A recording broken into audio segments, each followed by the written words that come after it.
So I'm going to try to tell you a few things about big data, and I want you to remember three things. I want you to remember what big data is. There's a lot of confusion as to what that is. How to be the best at it. How can a region like Bavaria, Munich, be the best at it in the world? And what are the pitfalls that we should avoid? So big data is the set of skills required to turn data into products. That's very, very important. It's not to turn data into presentations. It's not to turn data into a nice chart. It's not to turn data into aggregated statistics and percent and stuff like that. It's to turn data into product. The first time the world has seen something like this happening is when Google turned the whole web into a search engine, when Facebook turned the whole information about social relationships into a product that people use almost addictively, when LinkedIn and Xing in Germany have turned information about how people are structured in the professional world into places where people can market their skills, find new jobs, communicate with one another. So again, it's not about what people used to call data mining. It's not about statistics. It's not about all of that. It's about turning massive amounts of data into products. A lot of non-theoretical skills, so basically that started because saving data became a lot cheaper around the turn of the century, and a lot of non-theoretical skills suddenly started working. So I'll sort of move to that later on. Big data is also a huge hype.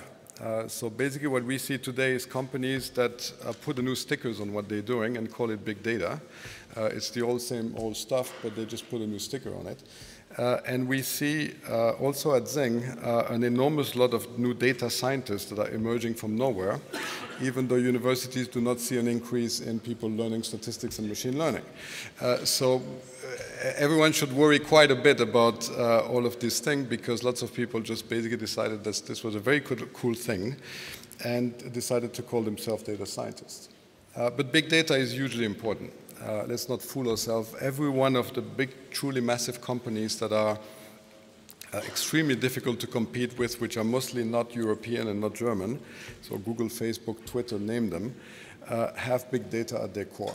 This is how they function. This is not an idealistic little startup that is, in a co-working space, sort of doing cool product. These are massive data machines. And the way they hire, the way they work, the way they do things show this every day. And it is impossible to compete with them without having data and without having the big data skills. And so I think that if Munich or Bavaria want to compete in that, we have to take this extremely seriously. And the first thing we would know is what is big data? What do you have to know to make big data? And Stanford University, which is by all means the sort of places where these things are defined, has a program called Big Data. In fact, it's called Mining Massive Data Sets, that has the 4 categories that define big data. So machine learning, this is basically programs that program themselves out of data. So the Google self-driving cars and all that sort of stuff, these are machine learning examples. Information retrieval, which is search, essentially. Massive data sets, which is all the stuff that you have to do to organize extremely large data sets. So lots of engineering going on.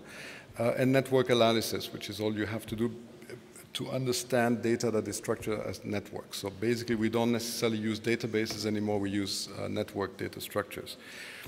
The problem with these 4 things is that all of this is old and new at the same time. So very often you will meet a older, I would say, professor who still believes that machine learning is a theoretical thing that never really worked in practice.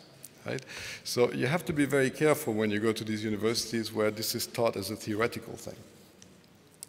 So what is needed? We need a couple of things. One is advanced and extremely practical continuing education programs, because everyone that has graduated in computer science before the turn of the century does not know this correctly.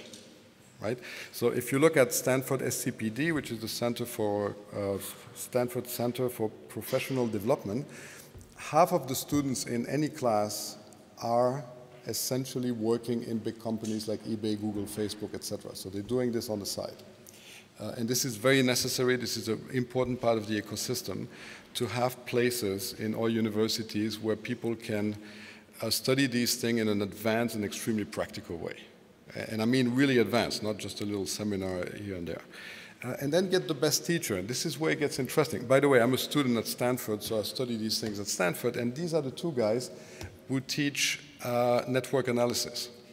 So the guy on the left who looks like he's 15 and is in fact 30 or so is Jure Leckovec, who's the professor for social and network analysis in Stanford. And the guy on the right is Bob West, who's the head TA. Now there's something interesting about these guys. One that you can see is that they're awfully young to be professors at the number one or number two university in the world for computer science. And second is Jure is from Slovenia, which is not that far. We could almost, you can sort of drive there from Bayern. And the guy on the right is Bob West, and I worked with Bob West for a few months now, and I thought he was from Kansas with a name like this. Well, it turns out Bob West is really Robert West and comes from Ingolstadt. And I studied his undergraduate studies at the TU München. Right? So it's not like we don't have the raw material to do something at this level. And these guys will be coming back eventually if we find good offers for them. So that's what we need. We definitely need the science. It's not, big data is difficult. It's not the sort of thing that you learn on the weekend online by reading a couple of books. So universities are definitely a big part of this equation. Where do we have to be careful? Well, let me take a few analogies. Data privacy is a German specialty. I spent the last week at, we had the DLD conference, which Boda organizes in Palo Alto, so we got everyone together. And I think that pretty much everyone expects us to be really good at data privacy. And this is an increased sort of thing that Americans are getting conscious about. And big data is like the car industry. So like the car industry in the 50s, your Detroit is beating everyone else. And it's, we have to try to compete, and it's not easy. And we need the universities, and we need the technology, etc. But we have to be very careful that we make big data that has privacy and reliability in it. And there's really two ways to do this. We can build better cars. We can do better big data with a little on top of it, with a little German side of it. Or we can put speed limits on everything. Right? I'm sure that I will get a question about Datenschutz, and this is okay. But we have to be very, very careful that we don't shoot ourselves down in Germany by basically restricting what big data is, so that we absolutely don't develop competencies nor be competitive in that respect. But like I said, it's very important that data is private. That's not what I'm saying. I'm saying it's like doing good cars that are reliable, but don't put a speed limit right away on the highway.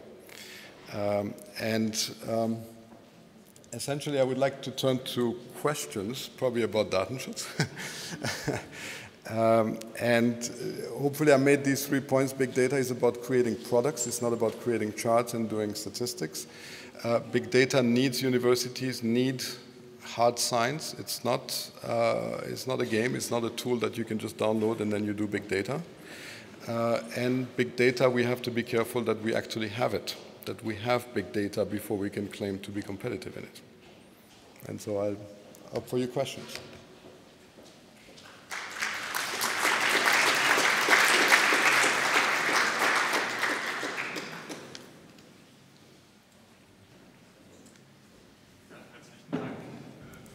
In Deutsch ist ja so besprochen. Ja, in Deutsch ist kein Problem. Which faculty is the big data linked to? Well, you mean faculty, university faculty? It's a very interesting question, because in fact big data was not really practical before. So that when I studied quite a few years ago, you would find it in, for example, the Faculty of Theoretical Economics and Mathematical Economics. Because, if you were to work for a central bank, this is the sort of thing that you would learn, right? So it was very difficult to find it in computer science when we still had to program on machines that would barely hold a megabyte in memory. You would find it in mathematics, you would find it in statistics, et cetera, et cetera. But increasingly, I think every big computer science program has to have a really big data thing where statistics and mathematical linear algebra and all the basics have to be a prerequisite. And then you focus on the actual doing, which is quite hard. And I would claim now that most of the advances in anything that has to do with network theory, etc., is coming from the computer science. I don't see any other faculty participating. So at Stanford, typically what you will find is computer science is running the course, but people from sociology will have to take it, people from, let's say, linguistics have to come in, the information retrieval thing, because for example, determining synonyms in a search engine is done by massive computing and has nothing to do with linguistics anymore, but if you don't know that, you cannot be a good linguist. And so this is definitely computer science. If you would tell the 3 things we need as framework conditions to make out of big data here in Germany or in Bavaria a business to create jobs and to create a new business segment, what are the 3 conditions you would lay out? I mean, we've got the open data initiatives, and you see what happens in London, the EU open data initiative, you see with the EU cloud and the German cloud, what is there behind as a concept. So what is your idea regarding big data? How can we create something out of it? I think, first of all, positively speaking, so anything that has to do with universities that can create large amounts of graduates and also re-graduate people that have the competence and should learn. For example, Moscow is gearing up quite heavily in trying to become very good at this, and Yandex is almost single-handedly so it's a company, a search engine, trained something like 3,000 machine learning specialists over the last 10 years. So I think that we probably have to talk together, industry and academia, to see how can we actually churn large amounts of people who know the stuff. The second thing is that I think at Burda we've been talking about a level playing field, is what we call it for a while now. It's very, very difficult. If you run a company like Zing, which we have announced that we are, taking essentially, pretty much we've made an offer to buy it, and I'm on the board of it. It's very difficult for us to compete against LinkedIn in a world where it's not even clear what we can do and what we cannot do. Right? So the whole question of data privacy, I think, is an excellent one, and I think that we want to be a leader there. But it's very, very difficult to know what we can and what we cannot do, because it's more political discussion than it is a legal one in most cases. And we have to be very careful that we can actually fight with the same weapons, or that the competitors are limited in their weapons as well. But I would take a sort of look at the car industry is don't put too many speed limit. Let's be very reasonable about what we want to achieve in terms of privacy, etc. Because at the moment, the market basically, if you give customers a great product and you give them a crappy product with privacy built in, the problem is they take the great product. Right? The more negative part is, of course, that we can develop a lot of consulting industries or whatever kind of industries that feed on the fear of established and mature companies when it comes to these things, and basically create a lot of service industry around that. I would much rather create the real basis for real product-driven companies in the big data space. Mr. Schmetz, I would be interested in your opinion on which areas big data will be used in first, in your opinion, because where I still see a huge deficit is when you look at company internal data, there is still a lot of problems to interchange data between divisions, between suppliers and companies, and all these problems are not yet solved. And at the same time, you're saying that big data will give access to integrating huge amounts of information that are available. But what about these challenges that have not been addressed over the last 20 years? Let me take an analogy and to tell you what the problem is. So if we look at normal companies and the way they handle data, it's a little bit like a library with organized books before. Right? They insisted on structure. And that's why information retrieval up to recently was a very boring field. It was extremely boring, and it didn't even work well. Until Google came and was able to somehow make sense of a massive lots of unstructured stuff. right? And I think that big data is a little bit that way. So people who have trouble getting, they think that they're building a library or something, will keep having trouble. I think that, and the people who would keep thinking that they have to understand what's going on are going to have trouble. So the principle of machine learning is that sometimes these things come to certain conclusions, but you don't know why. So don't go ask Google why this result is number one. They don't know. It's not something that, because of 200 rules applied in sequence, this thing has gathered enough points to come to number one. That's not the way it works. Just like when there's self-driving cars, just goes like this, you cannot really reduce it back to why exactly that happened. And I think that the companies that are going to be able to use that best at first will be companies that do not require structured data, companies that do not require to understand why the algorithm are suddenly taking the opinion that the weight for that factor should be 12 instead of 10, and who don't care about influencing it. I think you've heard a lot about Google refusing to change certain results. I mean, there's a reason for that. It's not because they lack of goodwill. It's because they want the machine to do this. And so all the companies that are able to do this will be able to be the first in that. But big data is everywhere. I mean, let's not fool ourselves. We see everything from e-commerce determining within 10 seconds of a visit if a person is going to buy something or only look, determining at Holiday Check, which is a subsidiary of Burda, whether a review has been written by a person that was at the hotel or is in the hotel business, doing through machine learning, not human analysis. This is going to be everywhere. This is everywhere already. Yes.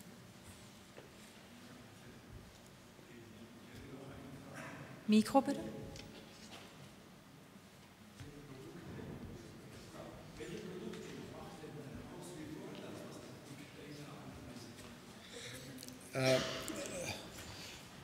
Can I say it in English? Is that fine? What kind? You said big data is deriving products from data analysis. What kind of products does Burda generate from big data analysis? I think that you can see, for example, Zing, the professional network, is definitely a product that comes out of data, right? So if you remove the data, there's no product. Whether it's to try to recommend you people that you should connect to, whether it's about trying to, recommend you the stuff you should read in your industry. Holiday Check, the same thing. I mean, the data is the reviews and the accumulated knowledge of the people who have been to these hotels and took these trips and basically allow you to create a product that helps you make decisions in the traveling area. We have a couple of innovations in the area of trying to determine what you should read. A product called Clicks, where you try to determine based on the behavior of a user what they should read next, so what kind of content on the internet will be particularly relevant to them. I think even our dating site, Elite Partner, is extremely data-driven. It's trying to find you the right companion for your life based on the data, etc., etc. And e-commerce is extremely important too. Try to see which product we should buy, how we should sell them, and at what price is also a big data issue. But we're just starting. Keine Fragen mehr? Dann bedanke ich mich. Wir warten noch auf den nächsten Sprecher und nutzen das dann für eine Kaffeepause. Danke.